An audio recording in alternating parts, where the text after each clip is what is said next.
Judas s'est suicidé. Voilà qui pourrait mettre fin à la discussion, puisque tout suicidé, semble-t-il, meurt en état de péché mortel et se retrouve donc directement en enfer. Mais est-ce bien sûr? Il est incontestable que le suicide est un homicide, un crime contre la charité que l'on se doit à soi-même, et une perversion de la volonté humaine, naturellement faite pour la vie. Mais il convient d'être précis. Pour que l'acte lui-même soit un péché mortel, il doit être commis en pleine connaissance de son caractère pécamineux et par une volonté parfaitement libre. Or, il n'est pas évident que tous les malheureux qui courent se pendre remplissent parfaitement ces deux conditions définies par les théologiens. C'est même le contraire.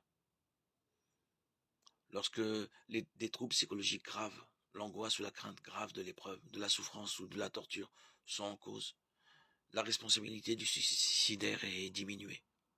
En conséquence de quoi, le péché mortel n'étant pas toujours constitué, on ne doit pas désespérer du salut éternel des personnes qui se sont donné la mort.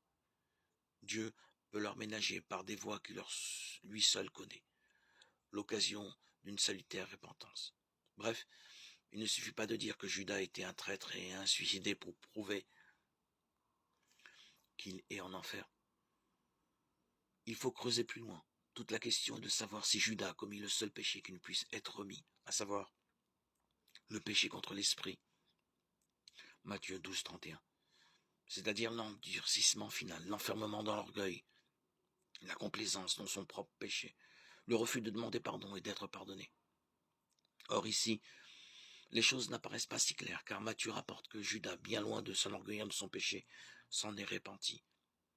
Alors Judas, qui l'avait livré, voyant qu'il était condamné, se repentit et rapporta les 30 pièces d'argent en disant « J'ai péché en livrant le sang innocent ».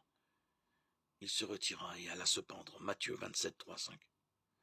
À lire ce texte, on a l'impression que Judas regrette sincèrement son acte, et que selon l'expression consacrée, il est tout bonnement allé se faire justice lui-même, horrifié par l'énormité de son crime.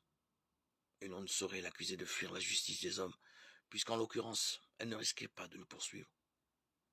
On peut alors imaginer que Judas, par un moyen que Dieu seul connaît,